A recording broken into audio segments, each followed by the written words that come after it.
Good afternoon, everyone, and welcome. The meeting is declared open at 5 p.m. I'd like to acknowledge the continuing connection of Aboriginal people to country, culture and community, including traditional custodians of this land, the Wadandi people of the Noongar Nation, paying respects to elders past and present. This briefing is being held live-streamed and digitally recorded in accordance with Council policy. Everyone is reminded that no other visual or audio recording of this meeting by any other means is allowed without the permission of the chairperson. We try very hard to only record those who are actively participating in the meeting, but please remember to avoid loud comments or noises as they may be picked up on the recording. Agenda briefings are open to the public to attend and observe. However, any questions, deputations or petitions are to be presented to the Ordinary Council meeting next week. For councillors, there will be no debate-style discussion as this will take place in the Ordinary Council meeting when the item is set for decision.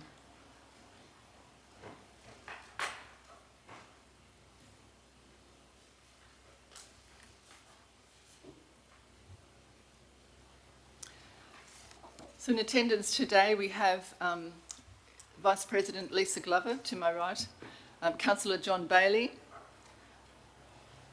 Councillor Peter Gubler, Councillor Anita Lindeman, Councillor Anne Mitchell, Councillor Grant Patrick, and up here to my left we have our CEO, Gary Hunt. We have, I'm going brain freezed. This is back in front. We have Lauren Mitchell, Manager Corporate, and we have Sam Farquhar. To my right, we have Kim Dolzadelli and Director of Operations, Ross Marshall. Sorry for that bungle. I've got a seating plan that's a bit the wrong way around.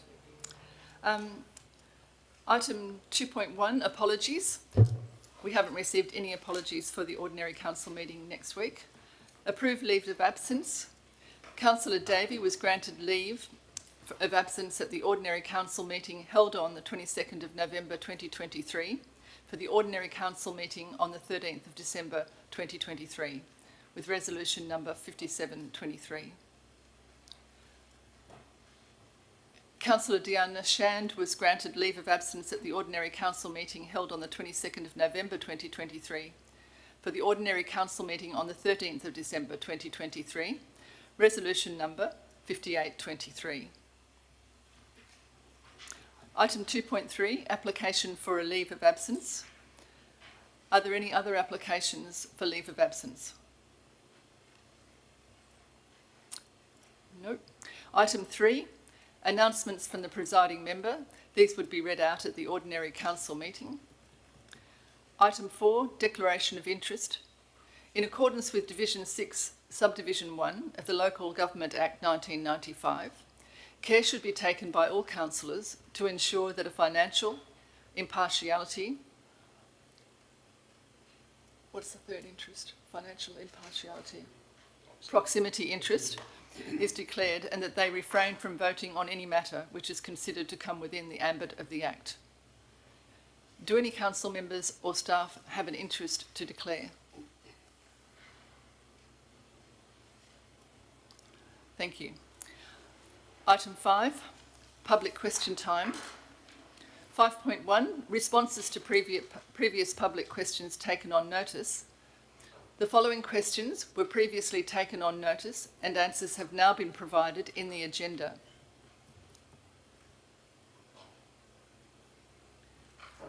I don't need to read anything out there, no? Okay.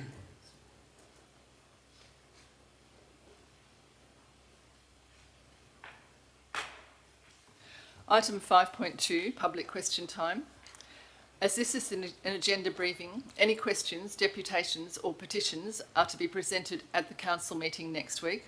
It is preferred that questions are in writing ahead of the meeting so that an accurate and complete response can be prepared. Item 7, confirmation of minutes. 7.1, ordinary meeting of council on the 22nd of November 2023. Minutes of the ordinary meeting of council held 22nd of November 2023 are attached at attachment 7.1.1. The executive recommendation is that the minutes from the ordinary meeting of Council held 22nd of November 2023 be confirmed as a true and accurate record. Are there any changes required to the minutes, or does anyone want confirmation on anything contained within the minutes?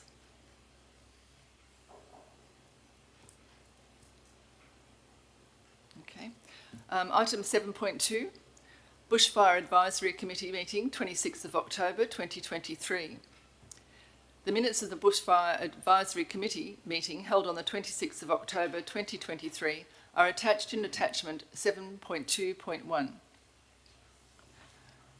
The recommendation is that Council receive the minutes of the Bushfire Advisory Committee as attached in attachment 7.2.1. Councillors, do you need any information on any items within the minutes? Thank you. Moving on. 7.3, the Local Emergency Management Committee meeting. The minutes of the Local Emergency Management Committee meeting held on the 21st of November 2023 are attached in attachment 7.3.1. The executive recommendation is that Council receive the minutes of the Local Emergency Management Committee as attached in attachment 7.3.1. And councillors, do you need any confirmation or of any items contained in the minutes? Thank you. Item 8, reports of committees. There are no reports by the committees.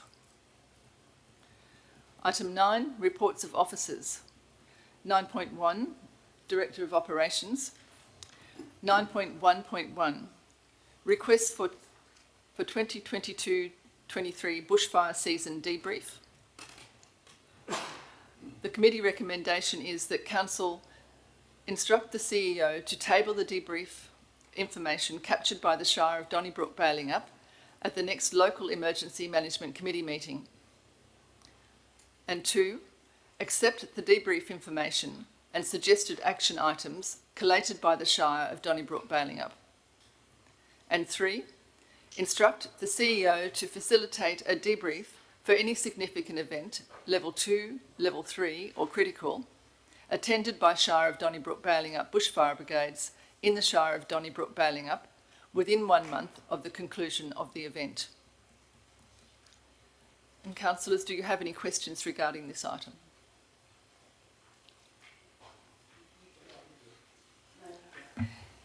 Councillor Patrick? Yeah, not so much a question. I know there was just some brief sort of discussion here around the fact that the information we've got is different. However, I do believe that the email was sent out by Sam Farquhar, which provided an update. So I think looking at older versions, and the updated version is reflective of what the President just read out. That's correct. And the change was that there was a replication of one of the other recommendations in there. Thank you. Any other questions? Councillor Mitchell? Yeah, apologies. I just made a note in the local area emergency plan, but I'm just thinking that instruct the CEO to table the debrief information. Yeah, no, the local area plan had an error in it. The local emergency management arrangements are found an error in them, but as we're not accepting that comes up later. Thank you. Good one. Thank you, Councillor Mitchell. Any other questions?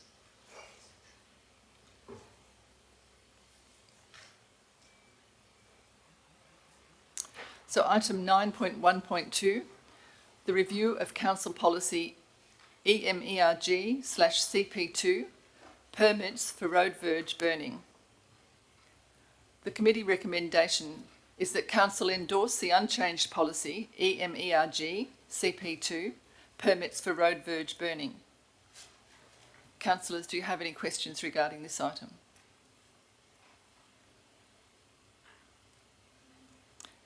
Councillor Glover? I guess I'm just seeking some clarification around this policy, only because last meeting there was a question raised by Mr. Colin Sharp around fire mitigation that kind of thing. So does this policy then, what does happen with the roadside verges in regard to this policy? How does it kind of relate to the mitigating any fires or the roadside verges? Thank you, Councillor Glover, and I will pass that on to Director of Operations. Thank you, Madam President. If I may, thank you for your question, Councillor Glover. Very broad question, understanding. There's lots of different measures for mitigation, lots of different agencies responsible for mitigation as well. I can probably take that question on notice if you like and give you a bit more detail. Otherwise, I do have our SESM here, Jess Cooper, who may be able to add to it. I'm not sure, nodding. But there is lots of different, I guess, responsibilities for the verges. But it's not the property owner's responsibility in regard to this policy, is that correct? I'd have to take that on notice. Yeah. If it's a verge, then it's not owned by the property owner. So, yeah, so it wouldn't be their responsibility. Thank you.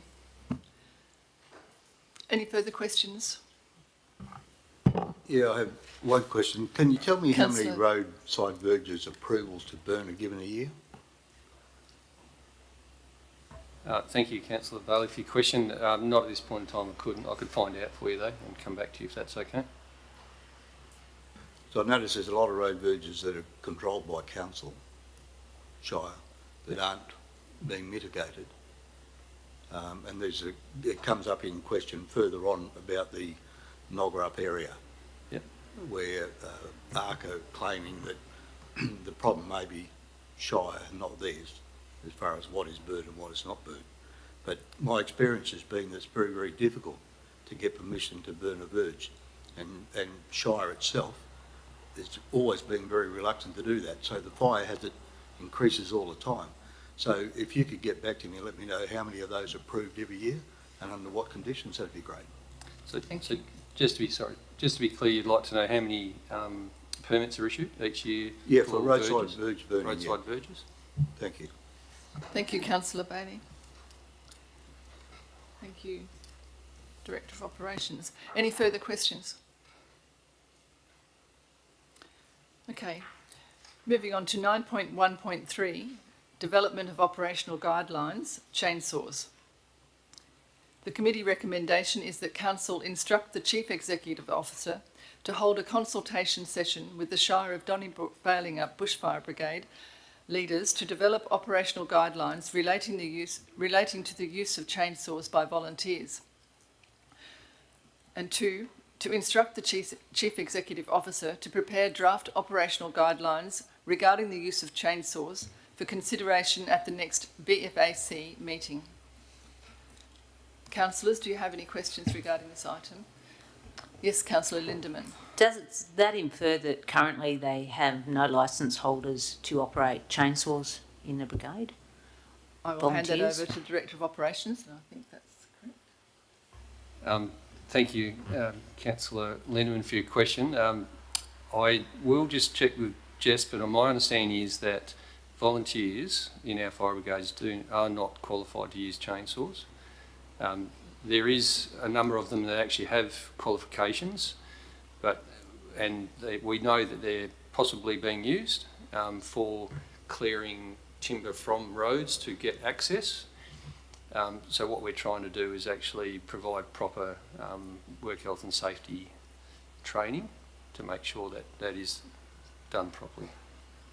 A follow-up question to that is there's a particular equipment required and clothing, face guards, pants that don't, I don't know, when the chainsaw goes off, doesn't tear into your leg, particular chaps, I think they are.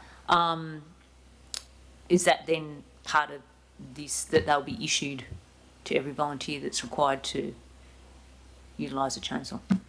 Subject to where this sort of pans out, and what I mean by that is whether we actually get to the point where we provide training and, for want of a better word, permission, operational permission to allow that. then that would be part of that. So PPE, or personal protective equipment, would be determined as part of that process.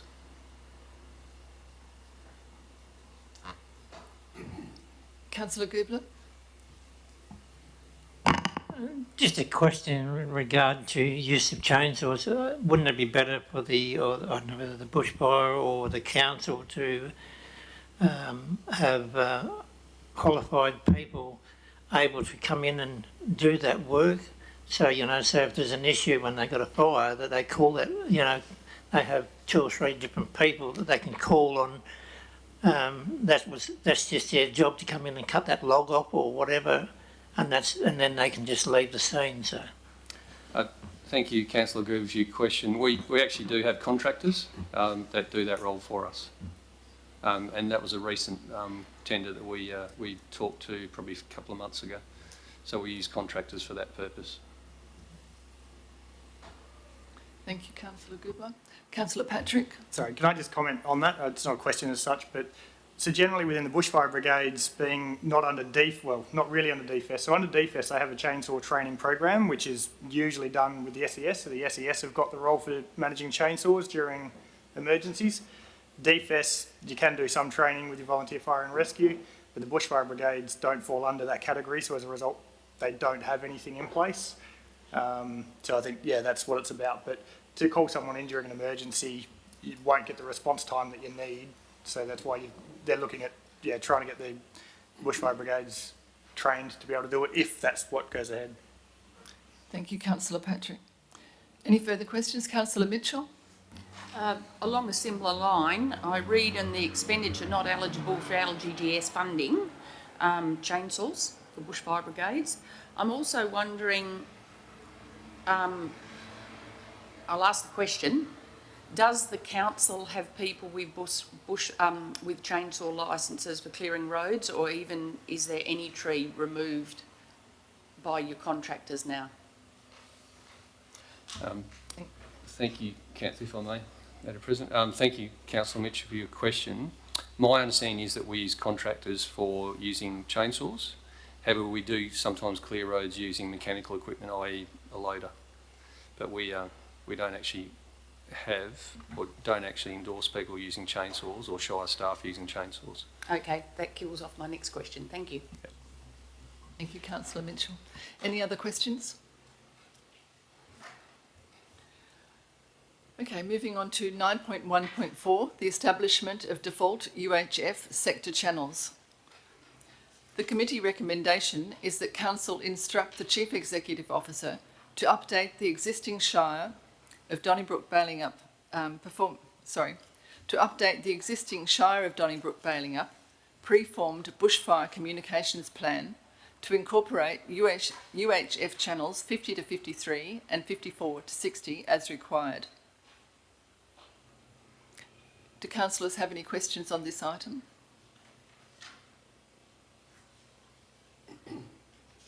Councillor Patrick? No? Thank you. Okay.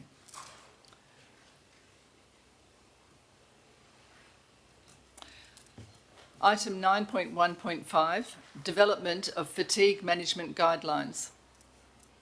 The committee recommendation is that Council instruct the Chief Executive Officer to develop draft fatigue management guidelines for consideration at the next BFAC meeting. Councillors, do you have any questions regarding this item? Councillor Mitchell? I just was going to ask a question, and then I will ask a question. However, my question was, does the council have any fatigue management guidelines which we could utilise to say reinventing the wheel? And that's when I smiled to myself. However, if this is a requirement, will there be other sources that you can source the guidelines without reinventing the wheel? Thank you. Director. Madam President, if I may, thank you, Councillor Mitchell, for your question and your sort of suggestion. Yes, we are definitely not going to reinvent the wheel. There are some pretty good examples out there which we'll bring to Council. Councillor Patrick? So while I acknowledge that this is specifically around bushfire advice, and there are, so DFES have got their own guidelines and so on, could a consideration be given to, so obviously in the event of an emergency, there's more than just the bushfire brigades that respond, Shire staff work above and beyond and that kind of thing.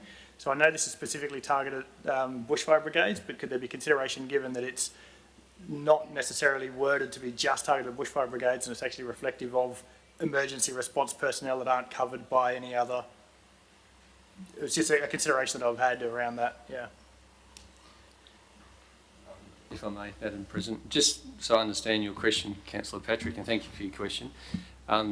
Do we have the same policy or a policy or procedure for staff fatigue during these sorts of events? Yeah, generally, yeah. So we're talking about developing a fatigue management guidelines, particularly for the bushfire brigades, is what this item's about. However, noting that during an emergency response and particularly emergency recovery, you've got other personnel who aren't necessarily the bushfire brigade that are going to be responding that are employed by the Shire. So my suggestion, I guess, or question is, could this be considered to be broader than just the bushfire brigades and to cover anybody else that is not covered by the DFES guidelines or other guidelines? To answer your question, we do, if we don't have it issued at the moment, we are working on a procedure rather than a policy, an operational procedure for not only for fatigue but also fitness for work. I will, if you don't mind, take it on notice just to make sure it's that broad, or maybe I don't know if it needs to be that broad, but certainly, you know, during those sorts of emergency operations, there is a lot of care and consideration for people and their time, and probably more so now, which is good with the new Work Health and Safety Act. You know, volunteers, workers, we are one and the same. So yeah, look, I'll probably take that on advice if that's okay. Thank you. Thank you, Councillor Patrick. Any other questions? 9.1.6, the review of BFAC terms of reference. The committee recommendation is that Council endorse the updated Shire of Donnybrook Balingup Bushfire Advisory Committee terms of reference. Councillors, do you have any questions?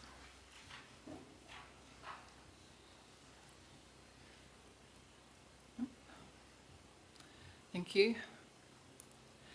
Item 9.1.7, rail corridor maintenance. The committee recommendation is that Council instruct the Chief Executive Officer to request a schedule of proposed mitigation works within rail corridors in the Shire of Donnybrook Balingup from ARC Infrastructure for distribution to BFAC. And 2, instruct the Chief Executive Officer to provide a written response to Mumbalup Nogarup Bushfire Brigade that outlines the Shire's firebreak inspection process. Councillors, do you have any questions? Councillor Bailey?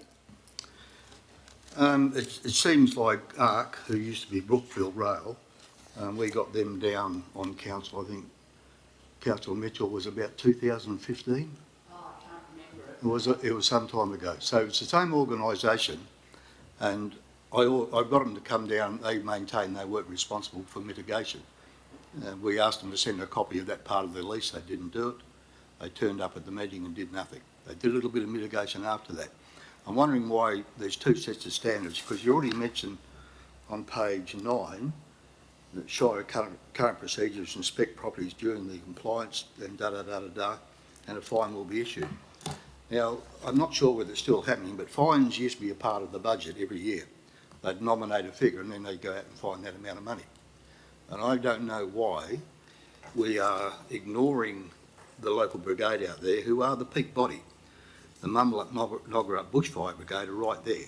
And I mentioned years ago that this rail line runs like a fuse through a whole Shire. And it's not good enough that they're not doing their work. So I want to know why we're not fining them. And if we're not finding them, why are we not sitting down with the Mumbalup Nogarup Bushfire Brigade on their ground and having a look at what the problem is? Because to just write them a letter and tell them we're looking at it... Can we answer that first question first? Sure. Yep. And the question was, you'd like to know why the council is not fining ARC. Why the double standard? Okay. Director of Operations. Thank Thank you, Madam President. Thank you, Councillor Bailey, for your question. It's obviously quite a topical issue, and I'll have to take that on notice, if you don't mind. Well, look, you can take it on notice by all means, and I understand. Councillor Bailey, please let him finish his answer. Okay. But I may just confer with my SESM who's in the room. Do we have a definitive sort of answer for that, Jess, that might help? Sorry. Madam President, do you mind if I invite the SESM up to speak to us? No, that's fine. Thank you. Thank you. Oh, that's all. Oh, she gave it here. Oh, Kim's moving away for you. So can I introduce Jess Cooper, our Community Emergency Services Manager. And I've been gagging to try and give Jess an opportunity to speak because she come and joined us today, so time's come.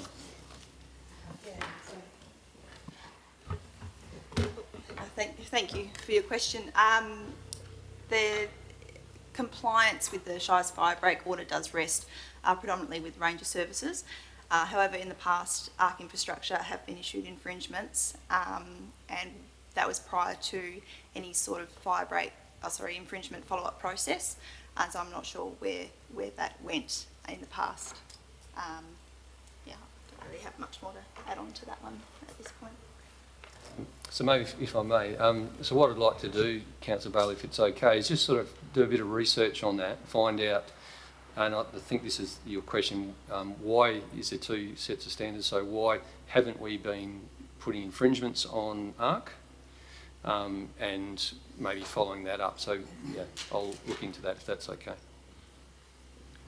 Thank you, Director of Operations. Thank you. I'd like to see council be more proactive. We've got the peak body that's out there. They're volunteers that say we've got a problem. Now, ARC say here that it's just more interested in the more densely populated areas. But a fire doesn't worry about that. It'll spread from somewhere and go somewhere else. I believe we should be sitting down with these people and just writing a letter to the brigade who've taken their time to look after the community and now are waiting for a letter to say we're doing something when I don't believe we're doing too much. I believe this is the fire season right now. We've got a strong easterly out there. We've got a wick that runs right through residential area. Now, I'm not saying we've got to throw the book at them, but what we've got to do is be more proactive and be more responsive to groups like this. And I want to know what council are prepared to do about it right now. Thank you. So we've got that taken on notice, Councillor Bailey. And just a reminder to us all that we're not debating it actually today. We're asking questions for more information. Well, that was a question, but I didn't get a lot of answers that I thought were relevant to a bushfire danger. Thank you, Councillor Bailey. Are there any other questions on this item?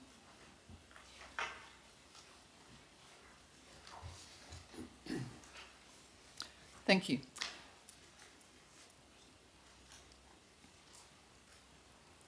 Item 9.1.8, review of the Shire of Donnybrook bailing up local emergency management arrangements. The committee recommendation is that Council adopt the endorsed and updated Shire of Donnybrook bailing up local emergency management arrangements 2023, included in attachments 9.1.81 to 9.1.84, and item 2, instruct the Chief Executive Officer to facilitate the completion of signing the endorsed Shire of Donnybrook bailing up recovery plan for 2021. And 3, instruct the Chief Executive Officer to provide a copy of the adopted local emergency management arrangements to the District Emergency Management Committee for noting. Councillors, do you have any questions regarding this item? Councillor Mitchell? I do, and wasn't it riveting reading? The whole lot of it. One of the things I noted, and I've deleted the notes that I put in it, it actually lists the football club as a recovery centre. Well, obviously that's not terribly useful this year. May I suggest that we amend that or just put out something in it for future reference? There's a few others that I'll let you know out of session, just a few things I noted, but that was one I noted. Thank you. And I think you mentioned when we had this before, there was something on the recovery plan that you wanted to make note.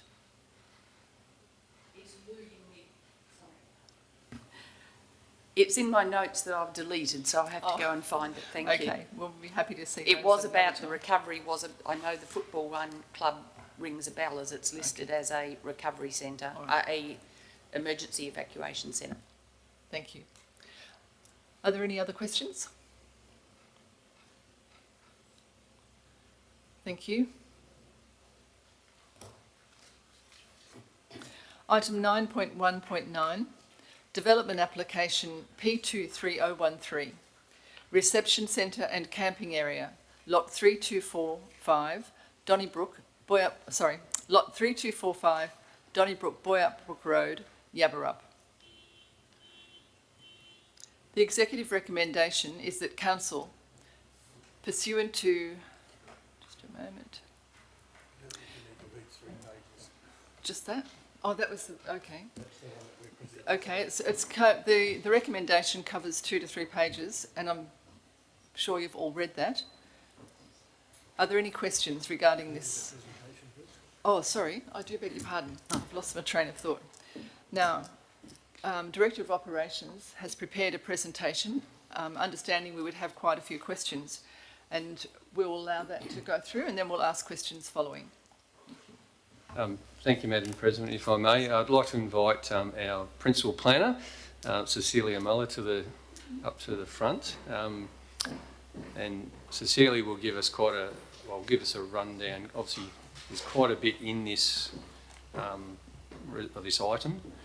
What we'd like to do is just give Cecilia the opportunity to provide you with a brief and sort of present to you an overview.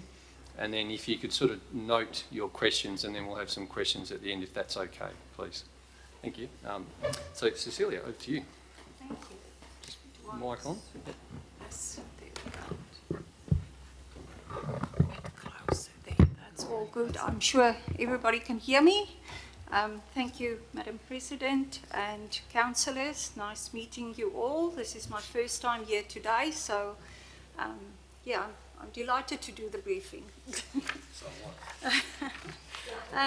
So as you've read, it's regarding a development application that's in front of council, and it is for a reception centre and a camping area on lot 3245 Donnybrook.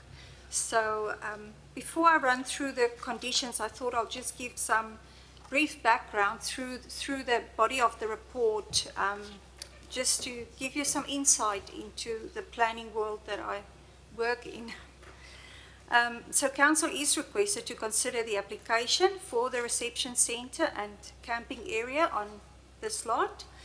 The application was first lodged with the Shire on 3 March this year. Initially, the proposal was to construct the development to the south of the existing dam that's on the property, but in September, an amended plan was received from the applicants to move the reception centre to the north of the dam. I'm hoping, and we'll get to the actual little location plan, but the reasons provided by the applicant for moving the reception centre was because the applicant felt that the access became safer, that the sewer treatment is safer and further away from the dam and development, and then that the development is not in the bushfire prone area. So the footprint of the development was no longer in the bushfire, or wasn't in the bushfire prone area. The amended site plan and site access plan is contained in your attachment 9.1.92. It's also in the body of the report. This lot is it's a large farm property. It's 259 hectare in size, and it's one of 8 lots that belongs to the same landowner, Old Valley Pty Limited. And the applicant that I've been dealing with is Mike Stroud. Also, Edward Stroud is his name, but people call him Mick. So lot 3245 forms part of the farm known as Preston Vale Estate. And it's quite important to look at this map because because all the properties within the red line belongs to this landowner. And you may have been aware that there's been an approval granted in September or August by the Commissioner, and that is for the approved extractive industry. The application number is P22022. So that is on lot 10. And yes, that is the application site for the existing approved extractive industry. There's quite a long list of conditions that they still need to comply with before they can get the actual extractive industry license. So there is still a little bit of work that they would need to do. There's also an pending application for an extractive industry just on the opposite side, which is P23002. That's the application number. So that application has not come back or has not been to council yet. We're still, as officers, dealing with that proposal and working with the applicants to get a little bit more information on certain aspects before we bring it to council. There are quite a number of objections to this proposal as well, the pending extractive industry. And as you may have known, the one that's been approved also had a number of objections against it. So it's quite similar in that respect. Now this proposal sits further to the south. It's the green dot. That's the location of where they are proposing to put the reception center, with the camping area just a little bit lower than the reception center. So the reception center is approximately 400 square meters. It's a single-story building.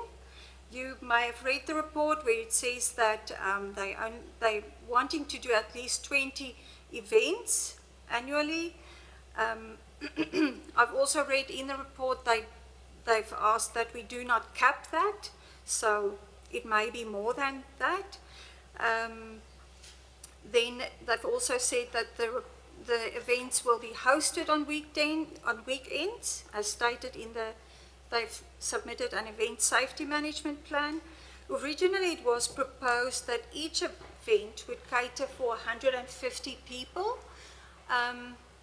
The supporting documents that they provided further, the traffic impact assessment actually talks about capping the number at 100 patrons. Again, conversations with the applicants indicated that it's not the intent to cap it at that number. So that's why the consideration would be for whether 150 people could be catered for on this property, and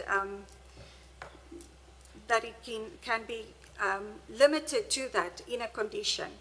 So they also said that no plant and machinery will be used while the events are busy, and then they'll provide a water treatment system that complies, and the number of people employed on the site during the events would potentially be 10 people, and all parking will be allocated at the site. So the attachments that form part of the item was also provided by the applicants: site and soil evaluation, traffic impact assessment. You've seen the amended site plans, noise management plan, safety management plan, and then just indication of the bushfire prone area in relation to the location. So normally from a planning point of view, we will do a statutory compliance check, go through the provisions of the scheme and see whether the proposal complies with those or whether there may be variations to some of those provisions. Most importantly would be to consider the permissibility of the use, and in this case both the reception centre and the camping area are A uses in our scheme, which means that they can be considered, but council needs to make that determination after it has been referred and the proper process have been followed under the regs. So as you would know, the proposal was advertised and submissions were received from nearby landowners, and these have been considered in the consultation section as well as in the officer comment section of the report. So I'm not going to spend too much time talking about that now. I'll touch on it a bit later. Other sort of scheme provisions would be considering the site works and the impact of those, and you would see that there is a concern about if the site is being recontoured, which may likely happen if they want to flatten the area to be used for camping. That could, if it's not properly managed with stormwater, it could create erosion and sedimentation could occur. So a couple of conditions are recommended to deal with those aspects. And then the car parking, based on the 150 patrons, 38 bays would be required, and then we may also condition the additional 10 staff bays, or council may condition that. There's a recommendation for a condition in the recommended conditions. So other standards to consider would be the setbacks, and the location of the buildings meet those setbacks. It's approximately 145 meters from the northern boundary. And then other considerations would be the availability of services. So would they have water, sufficient water, and would the effluent disposal system comply with the government sewer policy? So those are just other matters that the water source is usually something that can be conditioned. The effluent disposal system is dealt with under other legislation as well, similar to a building permit. So usually you will leave that application to follow that process. We will want to see more or less where the applicants provided on site, and you'll see in the information that we've received back from Department of Health that there are still a couple of concerns about the effluent disposal system, but that can all be resolved still through a approval process prior to them obviously installing the system. They do need that permit before they can do that. So for public consultation, we've talked about that. Mainly the concerns that were raised were noise and dust and traffic concerns. The concerns raised by the departments, you will see that Main Roads request or raised concerns about the road intersection onto Donnybrook Boyanup Road. So they would want that intersection to be constructed to their standards and bitumize the first 20 meters into the property, just to make sure that it's safe for people to have that pull away when they leave the site. The condition, recommended condition, is for the intersection to be to the satisfaction of the Shire, because ultimately the Shire would need to be happy with the work that occur, but also that the design and construction must be to the standards of Main Roads and also the PTA, because it does cross the rail.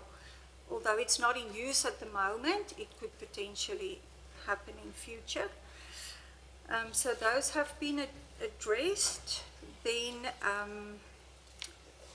wastewater disposal was a concern raised by Department of Health. We've talked about that. Other matters, again, under other legislation would be that someone wanting to operate a venue like this would need a food license under the Food Act.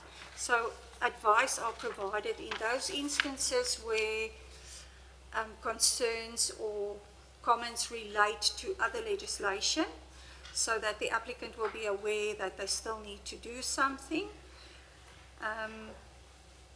Regarding the concerns from DBCA, because the application were amended with an alternative access route, those concerns are no longer relevant. And then just one of the concerns also raised by Dewar was noise. So both the submitters as well as the Department of Water and Environmental Regulation had concerns about noise and not enough attention being given to noise modelling and noise assessment with regard to considering DJs at weddings or other live music events. So therefore, a condition is recommended that the applicant appoint an acoustic consultant who can actually do some noise modelling. So basically what they do is they look at where the sensitive receptors are, that would mean where there's dwellings that's close to the site, and consider how these dwellings would potentially be impacted by noise being played at certain times of the day, because it's different in the morning than it is at night time. And also considering one of the concerns the submitters mentioned, that the lay of the land, the fact that it is on a hill. Unfortunately, I'm not a person that has that qualification to be able to know how that would impact, so it would be good to have, if the application is approved, some confidence that a qualified consultant would look at the proposal and consider what the impacts could be on the community and people around this venue, and that's where that condition stems from. Dust management, that was also a concern, but the Shire has got a local law, and that can be used in cases where dust is, where there's dust issues. So again, that we've conditioned it so that the developer is aware of that. And yeah, so what happens with the proposal is it looks like a lot of conditions, and it is a lot of conditions, but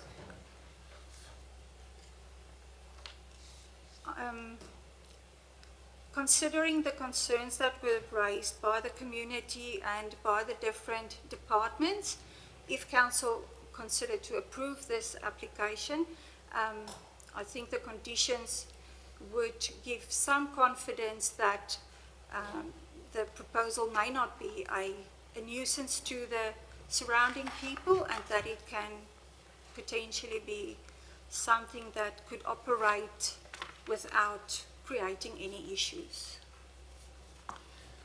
Well done. Very well done. Thank you. Thank you for that. Thank you for a very comprehensive presentation. Councillors, do you have any questions? Yeah. Councillor Gubler? Just in relation to that site, I've driven past that site a few times, but looking at it, I'd say it'd be over behind the hill rather than on top of a hill, wouldn't it? Or that's my first thoughts of the site. So it'd sort of be sheltered from the next door neighbours. Is that a fact or not? Or I think I do agree with Councillor, through you, Madam President. I have been out to the site, and you do drive quite a distance to get to the actual location, and it is very hilly. So when I stood on the actual location and looked back towards the road, I could not see the road. So the land is very hilly. You could in the distance see the properties sitting against the hill, but that's only looking up a little bit. So where it is located, it's unlikely that it would be visible from the road. Yeah. Thank you. Councillor Patrick and then Councillor Lindemann. Okay, thank you. I've got a few questions, if that's okay. So first one, just in relation to the driveway. So the recommendation is 20 metres for the driveway. However, and I do understand that the previous application was a different application, and I'm trying not to dwell too much on what was approved there, but the recommendation from Main Roads was for 30 metres of bitumen sealing for that, and the commissioners, the minutes from the special council meeting, one of the requirements for that was prior to the commencement of works, the road reserve adjoining the lot is to be designed, constructed, sealed and drained for a distance of 100 metres. So it's just a bit conflicting, and I understand that it's a separate application, but there's just some conflicting things on that one. Yeah. So, Ma- sorry, yeah. Ma- Yes, we'll take them one at a time. Thank you. Yeah, I have noted that as well. Look, at this point in time, the scale of, I suppose what we need to consider, or what council needs to consider is, council need to consider the application that's on the table now. The other application has got its conditions, and if it goes ahead, it would need to provide the 100 metres. But looking at the scale of the two developments and the works associated with them, if it's a Main Roads concern and conditioning, you know, if they are happy with 20 metres, I, as an officer, I would recommend that 20 metres should be sufficient. But yes, if the other application goes ahead, it would be 100 metres definitely that they need to construct. But if it never goes ahead, at least 20 metres needs to be constructed to ensure that there would be safe access onto the road. Thank you. Thanks. So that was the 20, yeah, okay, so the other submission was 30, but that was for the extraction application, okay. The other thing, throughout, well not throughout, but in a number of pages of the reports that came back from other providers, so one of them's on page 556, it requests, well, it's got advice from from water. Basically, when they were drilling, they drilled between 0.8 and 1 metres, and they ceased drilling at that depth because the wording is that there was a test hole refusal. Essentially, the auger stopped operating at that depth. There's a couple of recommendations suggesting the following is advised. The cause of the test hole refusal is provided, and it is established there's no confining layer to restrict wastewater flow. That's referenced a few times, but I can't see anywhere where that's addressed to say why the depth of those test holes only went to those depths, or what caused the restriction of the auger, which means that there's no actual answer around what's below that surface level of water for wastewater. So that was just one other concern I had. Thank you, Councillor Patrick. Director of Operations? Or would you? Yeah, I can actually not answer that question. I'm happy to, if it can be taken on notice, and I can provide maybe further information in the email format, but I suppose I would need to contact the writers of that report as well to get further information. If I may, Madam President. Councillor Patrick, just with regard to the question too, are you more concerned about wastewater treatment or anything in particular?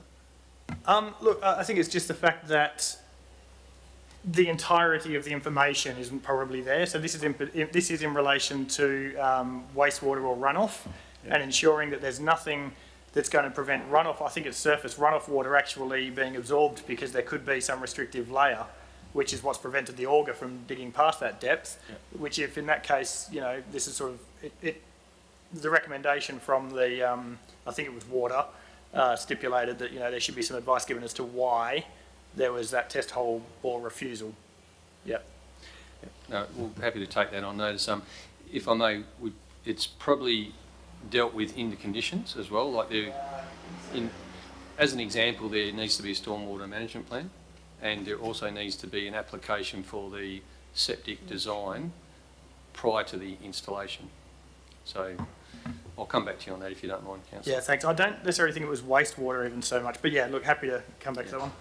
And I just wanted to confirm one last one. So this was the application that's received $300,000 from the South West Development Commission as part of the Collie Fund.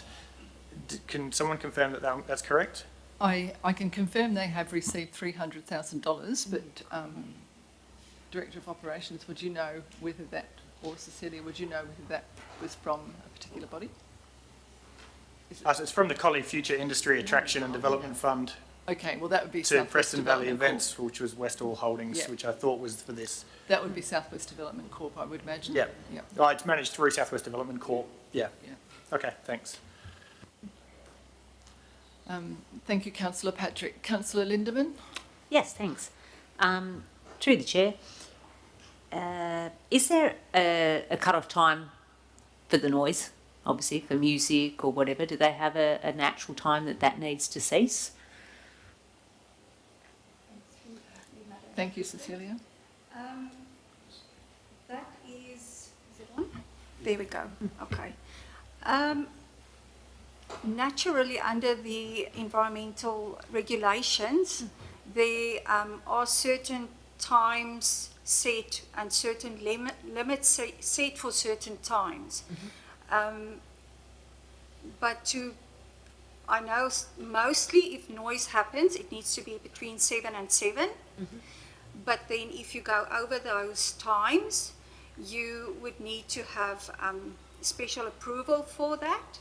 So the ideal would be for noise to be limited to the approved noise limits under the regs, but to have certain measures in able to do that. And that can be form part of that acoustic report, so they can actually, in their acoustic report, make some recommendations for construction of the building, to incorporate certain construction methods. It could be by closing the doors of the reception centre at a certain time and just having that limit your noise inside, to inside of the building. So there's different ways that they can comply with the regulations through certain noise management measures. And I suppose that would be handy to have that information, to know what exactly would be needed in order to ensure that there are no nuisance issues created. Yeah. Thank you, Cecilia. Yeah, Councillor okay, that'll Lindeman? probably be somewhat enough. But is there, so when they hold events, does it give you the length of duration of events? So if you have 20 a year, but they run for 3 days or 5 days or 10 days or etc., and also that there's camping that may be considered a flow-on event for a period of time. It's just a question of how long those events may continue. Thank you, Councillor Lindeman. We are talking now about this venue here.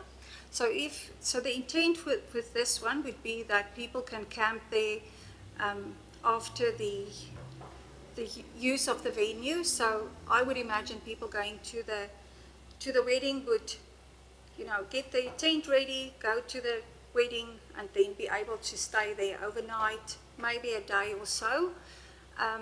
We haven't spoken about time frames as to how long they may actually stay on the property, if that's the question. I probably should clarify it a bit more, because my question being that it could possibly act as a pseudo caravan park for periods of time, as long as you're running events often enough, and that's not a personal view of whether I like that or not. It's just a question of, is there some sort of stipulation to say, because when you mention weddings, but events come in all shapes and sizes, so I'm just trying to get a bit more of an idea if it's 20 plus 50 events or 20 events that last 10 days or 14 days, or can camping continue? It's probably a little bit more broader than assuming that there are certain events. Yeah. Thanks, Councillor Lindeman. Yeah, so it's a duration.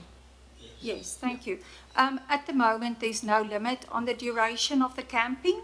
So if council do feel that that's something they would want to condition, it's maybe something that needs to be considered then as a condition. But at this point in time, when there's no limit as far as I understand, and there's no condition saying that they can only stay there for 3 days, because they are also proposing in the application to have ablutions there, toilets and a shower or two. So they are providing that sort of facilities. Yeah. Would it be wise to possibly suggest to these people, if they would like to increase, I guess, the opportunity we are short on camping and accommodation, that perhaps, I don't know if that's a completely different scenario, but I guess it's just a question that you can raise. If it's a bit more broader, if that's what they're looking for, then perhaps that should be clear in the application. Thank you, Councillor Lindeman. Councillor Mitchell? I'm struggling to come to grips with the number of people that we're actually speaking of, because I've found on page 502 around the water and the disposal, it's 100 people in the function area and 100 people camping. Well, I don't know whether that's 200 or whether it's 100. And then, as you mentioned, we've gone from 100 to 150, 200, which, how would you suggest that we reconcile to get our heads around how many people are they actually proposing? Yeah. Councillor, thank you for the question through you. Thank you. Madam President. So condition 2 is actually proposed, so that will actually cap the number of guests on the site, not to exceed 150, accommodated in the reception centre and incidental camping area. So the intent would be that's it, because I do feel a little bit the same as you, that there's all these different figures, but I think if this condition would cap it, yes. Thank you. I've got a few more if I may, or? Sorry? I've got a few more questions Thank if I you. may. Thank you. So, yes, we're going to cap it at 150. We'll pass it through on 150. What would be the outcome if that actually we have a complaint that number's exceeded, or I'm trying to look forward to see about what ramifications we could have in the future. So my questions is, what would happen if we had a report unverified by officers, or would the rangers be called out to have a count? How would that be controlled going forward? Thank you. It would be a compliance matter like any other planning compliance matter, where if you become aware of non-compliance with certain conditions, there is a process through the planning legislation that council can follow, similar to other matters that the Shire are already dealing with. So there is a way of dealing with that.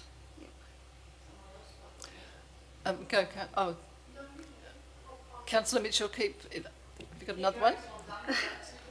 Two more. Should there be I can see very clearly that the access is via the Boyup Brook Road. However, I can see that I think it goes through additional locations that are already owned by the current owner. Now, if some of those blocks were sold, there is a concern about access through Morrissey Road. Is Morrissey Road the legal access to that location? Yes. Thank you. Thank you. I could not see that there is a road reserve that allows them access through Morrissey. I can see that there is a track. I can see that from the aerials. But as far as I could understand, is that the track comes through the existing properties owned by this landowner. There is a condition just to make them aware that if the property is sold, that they just need to consider allowing an easement, because at this stage, when all the land belongs to one landowner, you can't register an easement, but in future they can they can do that if they want to on-sell this property. Yeah. Thank you. Councillor Mitchell, do you have one more? No. Councillor Glover? I'm just wondering, I can't quite see it, but where is Morrissey Road on that map? Is actually,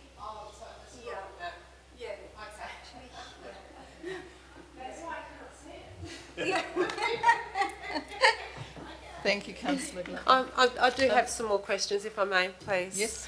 My question is around proximity. So one of the parts was notifying neighbours within 1 kilometre of proximity. Is that of the venue? And if so, how far away from the nearest neighbour is the venue? Thank you, Councillor Glover. Where does it go from? Is it from the start of the property or is it from the venue? Where does proximity start? So it would, thank you, Madam President. It would usually be from where the actual location is on site, depending on what you're dealing with. If it is something that's closer to the boundary, and to maybe just to explain you what officers considered in this case, under the regulations, we are required to advertise to properties within 200 metres of the site. Officers have actually gone above and beyond that and referred it 1 kilometre because the properties are so big. So it is difficult to get that cut off, and I know often with planning applications a lot of people feel excluded because they're just outside of it, but for planning purposes we just have to consider, in other cases, and you will see with the application for the holiday home, we've referred, or the officers have referred it just to the adjoining neighbours because it's such a small scale development. So I suppose it depends on the scale of the development and just thinking who may likely be impacted by it. Thank you.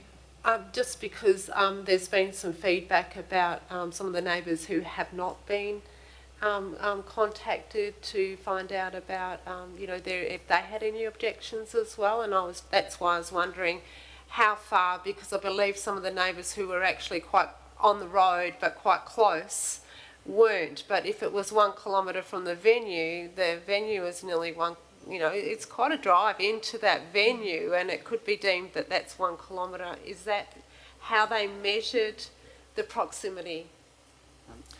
Thank you, Councillor Glover. Thank you. Madam President, through you, we do have a little map that actually shows where the lot is and who have all been referred to. And we've got this, maybe Sam can put it on the screen. I don't know if you've got it easily available. It's a separate email. So it might just give you an idea who we have actually referred to. Yes, yes.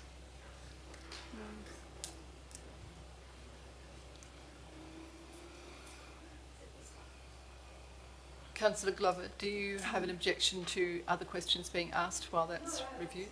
Are there any other questions? Councillor Bailey. Through the chair to the town planner, are you suggesting that the acoustic assessment be done before it's passed by council or after? Thank you, Madam President. It's not uncommon to condition it, to condition something like the acoustic report. It's important to have that done before the venue is constructed, so that if certain methods needs to be included in the construction, so that can then occur.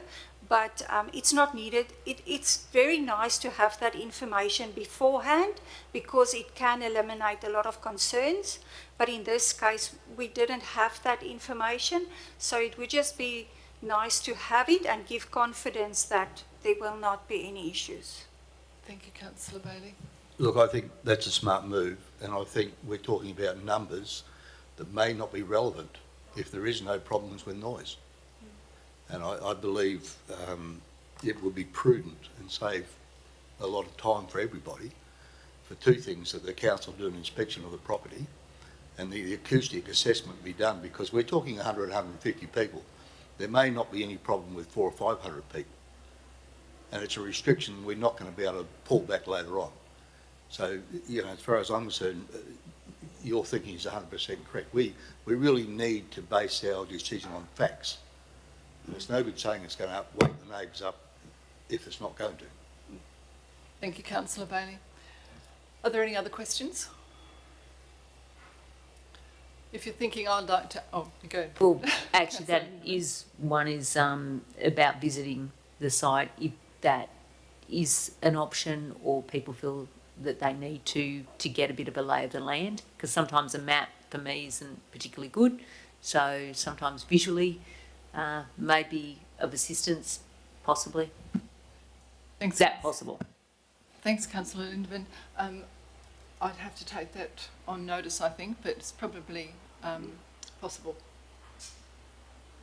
But we'll take that on notice. Are there any other questions? Because I would like to ask one. Mine's a quick one.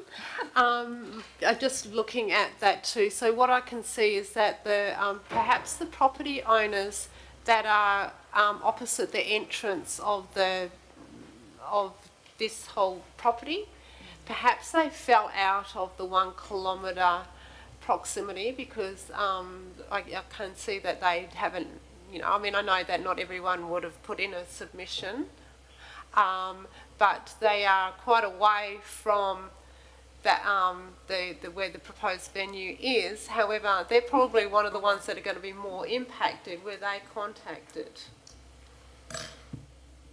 Thank you, Cecilia. No, they haven't been contacted, because this is the map showing what we've done, so I can confirm that. Yeah, whether they would, I can understand your concern, but it is a main roads road, and if proper access is provided, I can't really see what the impacts would be, unless they have an access across from there, but I can't remember seeing something like that when I was out there. Thank you. Any other questions? My question, Cecilia and Director of Operations, is around the subject of noise, and I'm having trouble sequencing my own mind around if we are going to place receptors around, including the other side of the road, because it is elevated, the noise will be elevated and coming across the valley. Should these people have been given the opportunity to object prior to this, rather than give a condition that if it's okay? I don't understand how that plays out, the sequence plays out. Thank you, Madam President. I do not know what methods the consultants would use, whether they would need to put the receptors, because there's no noise to measure at this point, except maybe the background noise of what is there at the moment. But I think what may need to occur is more a exercise of considering what the impact could potentially be, like having some contours around the venue, and sort of thinking about where that noise would be able to travel, but considering where the houses are. So I don't know whether it's needed to actually measure from them, or I wouldn't know. Surely there would need to be some conversation through the consultant if it is needed to put some measuring equipment at a dwelling or at a specific place. I actually am not sure what their method would be, but I think there might be different ways of doing this exercise. They also have to consider potential impacts for, you know, potentially if the extractive industry would be there. And again, it's not uncommon for acoustic consultants to be able for a extractive industry that doesn't exist to do a bit of an acoustic report for that. So I would expect that they can do a study. Thank you. My next question is regarding, it doesn't separate out the two applications, I'm sorry, but my concern is around health and safety. And we have a road going through, can you put that last area map up, please, Sam? So that the line goes through the two, the approved extractive industry lot and also the pending extractive industry lot, and you have up to 150 people accessing a mine site going straight through it. And that's my first question, because it would be unheard of in my mining experience to have that happening. And then I think, if I remember rightly, there are two things that have been conditions placed on the previous applications. One was that they, I think they had to wet down, there was a dust concern, and they had to wet down the activities as it was happening. And I'm not sure, but I'd like to know whether that was the water that they were getting was coming from the dam, which means the mining activities will extend up to the dam in some respects of a water truck or pipes perhaps. So I'd like to understand how the mining application and this application cohabitate safely. And then the next one would be the previous application had a condition around giving neighbours a respite from noise. It was Monday to Friday, I think they could operate, but there was a condition saying that the noise respite was happening on the weekends. I vaguely remember that, and we would probably need to look at that, because this would then be, I don't know, is it in violation of that condition if there's noise on the weekend? So I don't know how, you're not supposed to consider both applications at once, but to me, it's probably not so much the noise, but definitely the health and safety conditions around a mine site being accessed by civilians. Yeah. Madam President, if I may, there's quite a demarcation between a mine site, and then obviously that falls under DPERB or Department of Mines. So that demarcation will be managed from a work health and safety point of view by any licence that's eventually granted. There would be no traffic through a mine site whatsoever. It wouldn't happen. They wouldn't allow it to happen. So part of any consideration would actually, part of any consideration. So just to clarify, if they were pumping water from the dam, that wouldn't be actually mine activity until it actually gets on the mine site. But I get your point that there could be other vehicles on the road at the same time. Is that more so the concern? And is it fenced, or is it, how are people protected on the way through? Cecilia can help me with this one. Madam President, to add to what Ross has said, on this property, so the dotted line actually that's got the white arrow showing towards it, that is actually a road reserve. So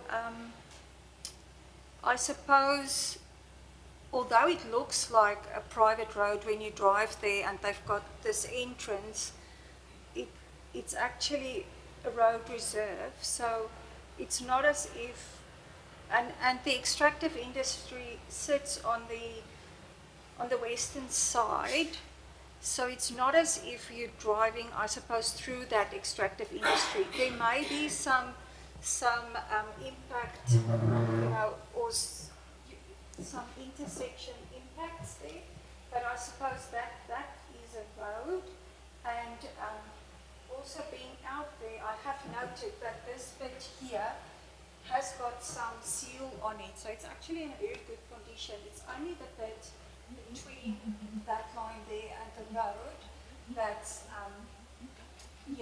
that little bit that's still gravel, but there is a very long section that's already sealed, and then you come up here. So to answer your question about the road condition, it's not as if the whole road is gravel, and that you've got to navigate that. The other question about the dam. I'm not sure if they may be using water from this dam on lot 2061. That could also be, I don't have the information about that, but the dam we're talking about is a bit further. And I would imagine that driving that tram, unless they come through another way, which is likely, that it might be difficult for them to go up the hill with their big trucks to the water. But that's just my observation. Thank you, Cecilia. Can I just add in Thank there, you. sorry, in the planning, there is a separate driveway. Yeah. Sorry, in the planning, there's a separate driveway for the extractive pit. So where it says lot 10 up there, there's actually a driveway which is totally separate to the road reserve to go into the function facility. So there's not the same access roads. Thank you, Councillor Patrick. Councillor Mitchell? So that's actually made it clear in my mind, because having lived in the area for some time, I do know that there's a lot of roads that are unmained, unformed, unnamed, and they're nowhere near where the actual road is. So that was my concern. So does that road even, like if it's a road reserve, is that a actual unformed named road, or is it just an access to those back locations that will be there for evermore? Thank you, Councillor Mitchell. It's possibly, thank you, councillor, it's possibly to provide access to some of those lots, but now they're all being in the same ownership. It's sort of one of those roads that's just, the reserve is there, but it's not managed or constructed by the Shire. And there are a couple of those around, like you've mentioned. Thank you. Thank you, Councillor Mitchell. Any other questions? Councillor Bailey? Through the chair, I think some of the questions we're all asking, and including yours, a site inspection would answer a lot of those for us. And I think that's paramount. We need to be on site having a look. And then I think the acoustic report would answer almost everything else. And I don't know if we're going to approve something like this where we should be restricting it to 100 people or 99 or 300. But the acoustic report will tell us that. Thank you, Councillor Bailey. And sorry to go on, I think we've all got to look at the gas gun problem we had here for many years and the extra work created by council. So we can put things in place that all it does is create more and more headaches and more work for staff. And the gas gun example still lives with us. Thanks, And Councillor that's Bailey. just a question though. Councillor Lindemann?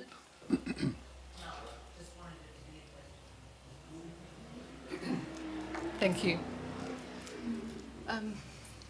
When you were out of the room, CEO, Gary Hunt, where there was a question of whether there would be a possibility to have a site visit, and Councillor Bailey has answered that again. We can request that. It would be unusual for an applicant not to agree, in which case, it would be unusual, and I would hope that that would not be the case. So we can request that. Thank you. All done? No? No. Councillor Glover? Is there a particular time frame that this needs to be passed through? Is it, are we able to, have the site inspection, or would we have to sort of try to get that process done before we come to the next meeting next week? Can we delay it a little bit to do that, or are we pressed for time? Thank you, Councillor Glover. There's a time pressure, but if provided the decision was made before, say, the 22nd, which is the normal break-up period, then I don't think there would be an issue. So in other words, to get a site inspection and get things in place, if that's not feasible by Wednesday of next week, then we could defer the item and then have a special council meeting just to deal with that. So that's an option, but we can pursue those tomorrow and let people know. Thank you. Thank you, Councillor Glover.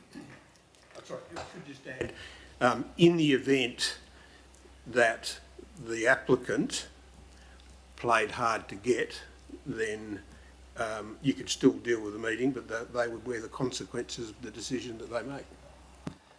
Thank you. Any further questions? Well, thank you, Director of Operations, and thank you, Cecilia. What was your title? Planning. Principal Planner. Thank you, Principal Planner, Cecilia. You've done well. 9.1.10.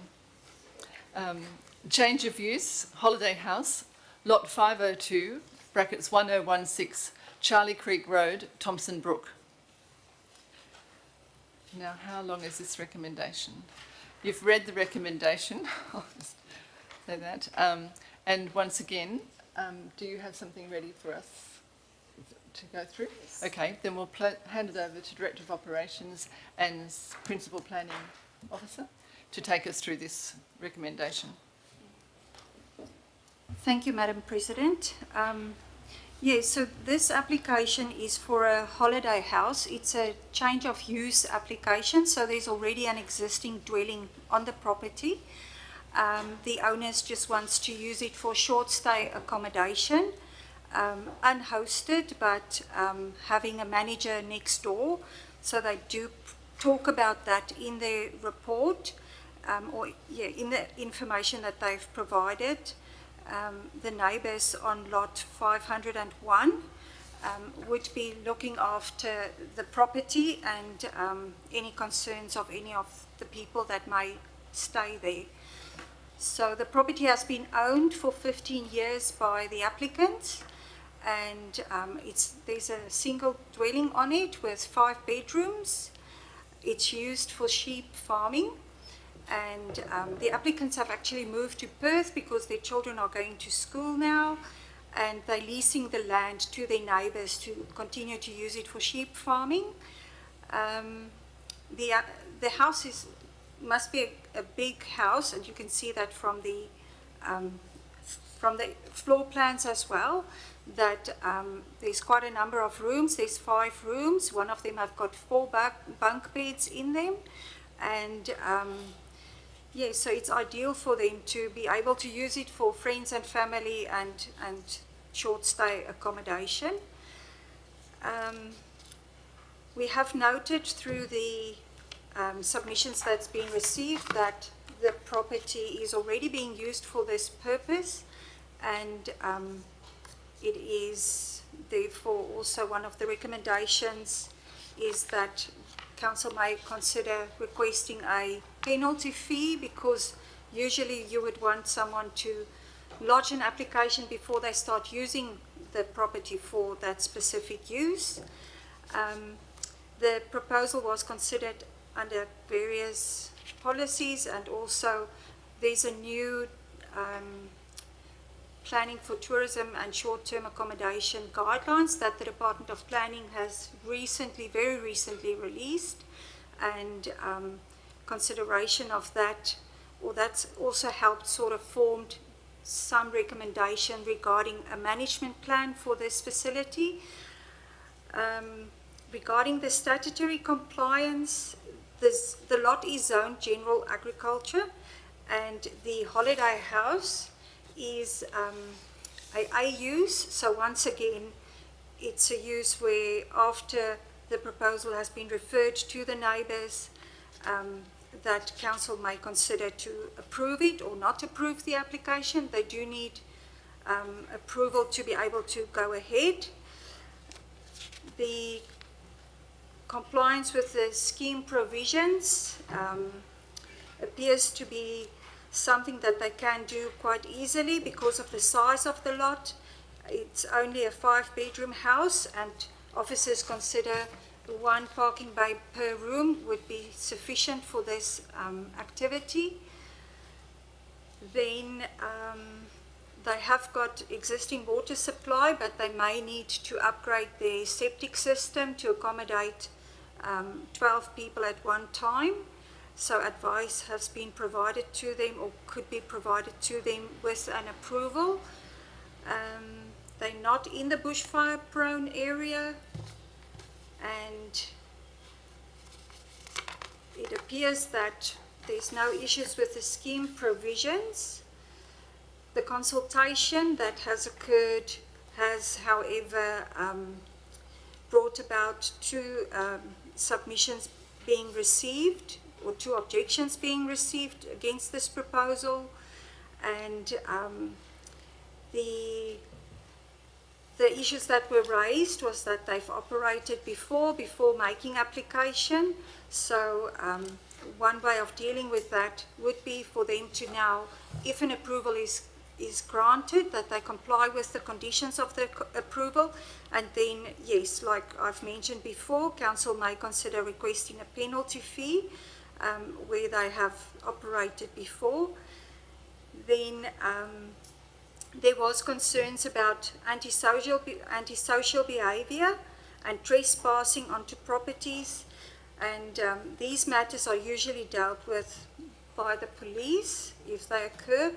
But under this new policy position that I've mentioned, there is reference of a management plan that councils can condition these sort of applications and ask that the managers or that the operators consider how they will deal with some of these matters.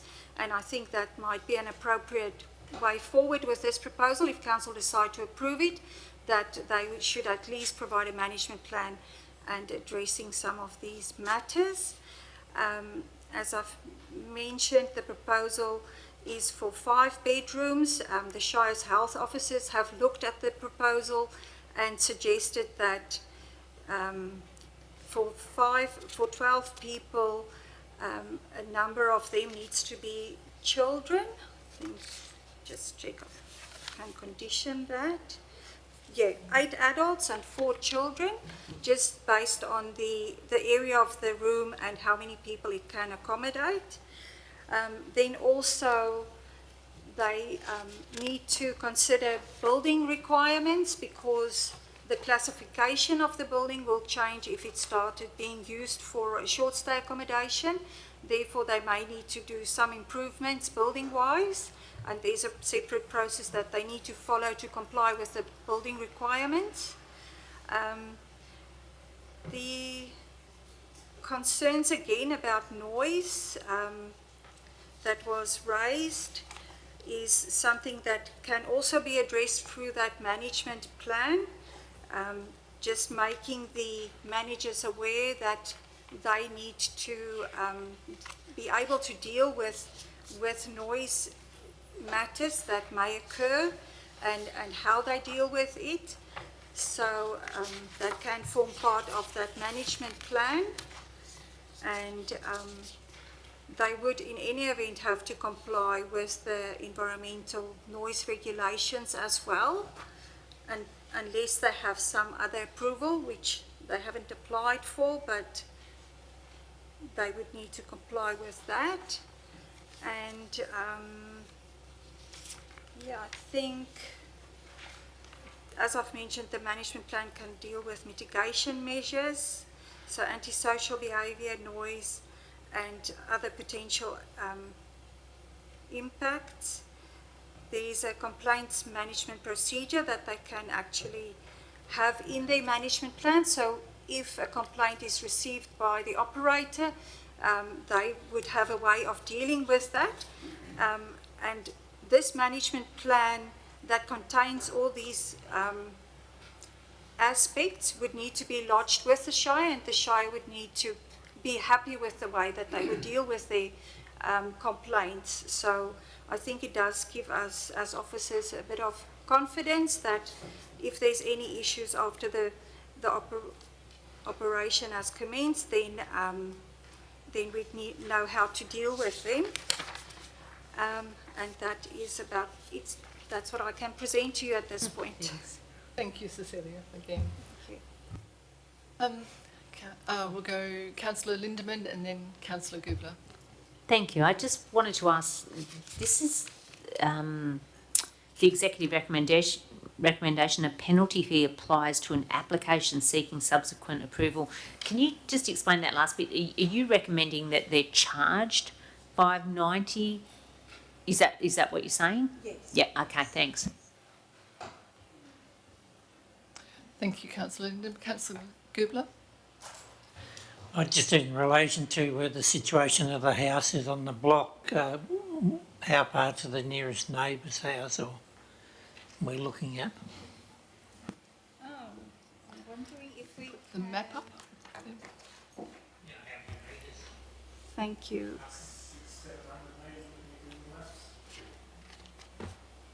Yep. So the nearest house, then,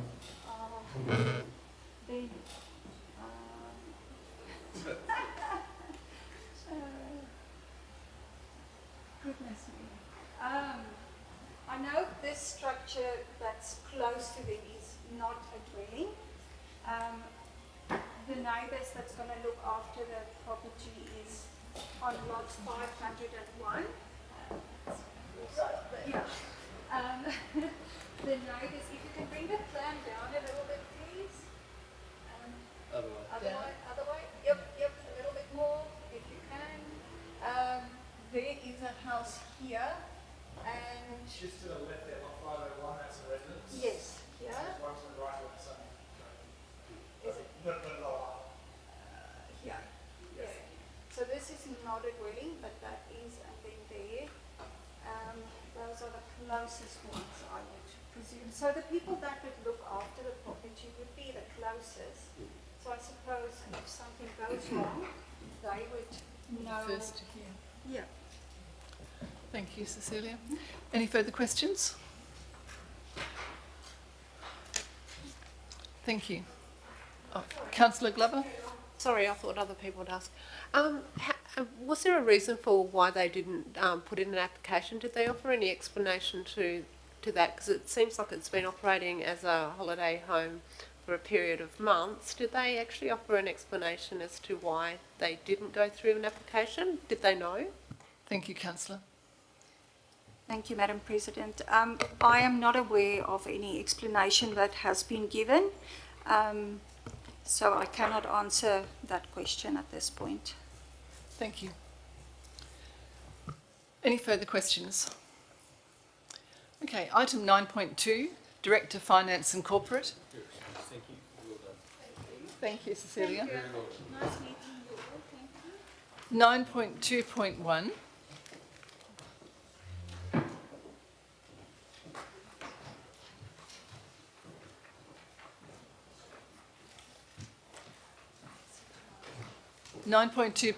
Accounts for payment, November 2023.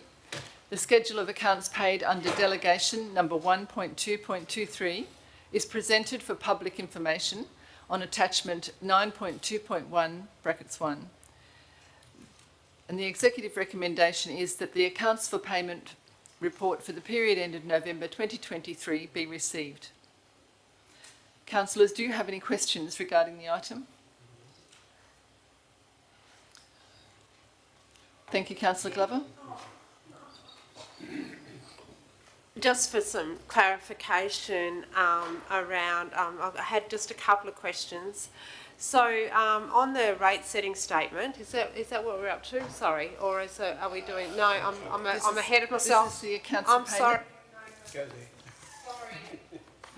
Okay, any other questions for accounts for payment? Thank you. 9.2.2, monthly financial report, October 2023 and November 2023.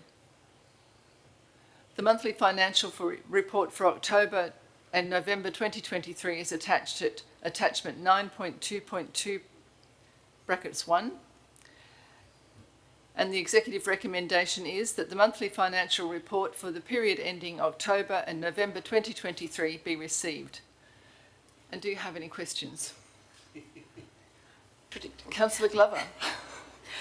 Yeah, just for some clarification, just for my own benefit with that. So on the rate setting statement for the 31st of October, community amenities, there's a budget amendment for $20,000, and also for transport, there was also an amendment for that too, for $170,000. I'm wondering if you can just give me a bit of clarification around that. Thank you, Councillor Glover. I'll pass that over to... Through you, Madam President. Thank you for the question, Councillor Glover.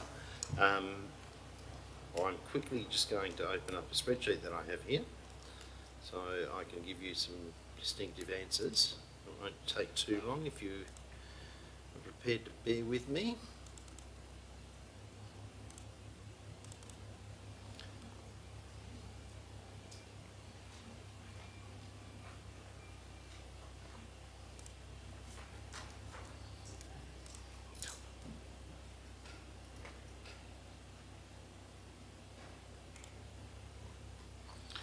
The additional $170,000 is actually there it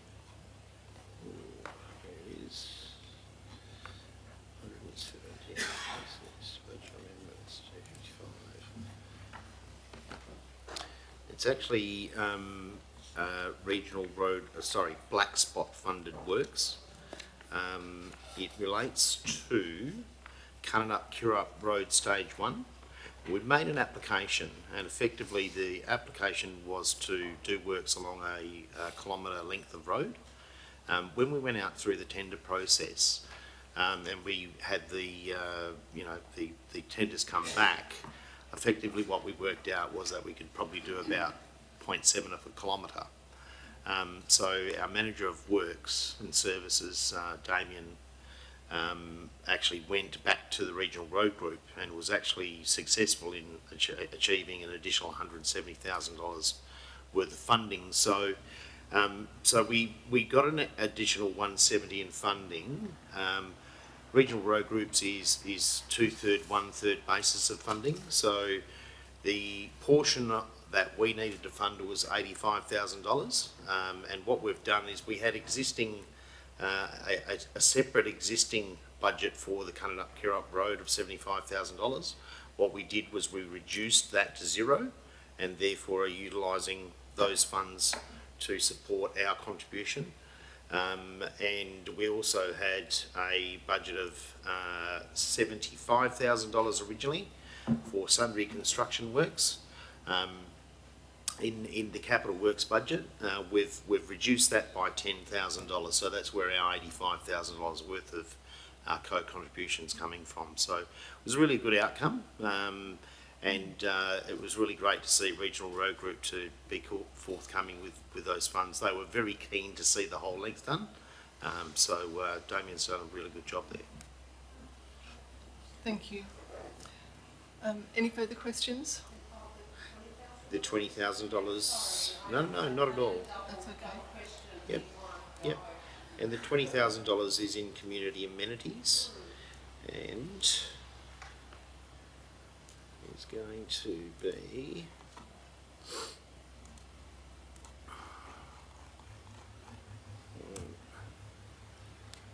I'm pretty sure I know what it is, but I want to double check for you.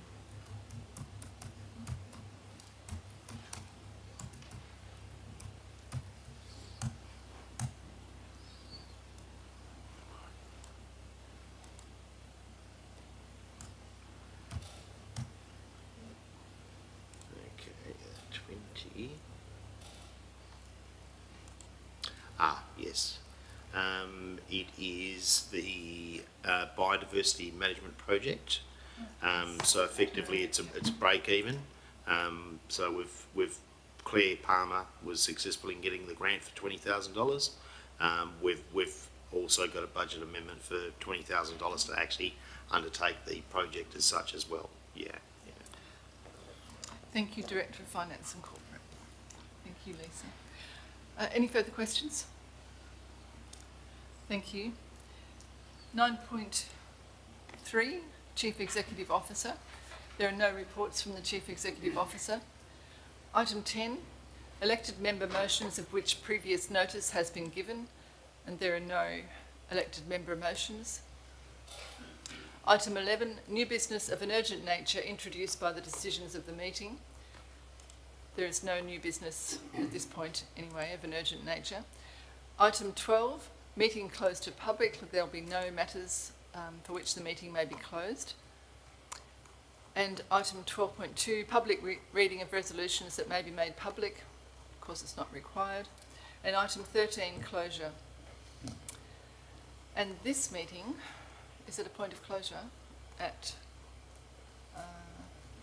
6:44 p.m. We'll now declare the meeting closed. Thank you, councillors. Well done, everyone. Thank you, Rob. I'm going to buy some Celia coffee somewhere.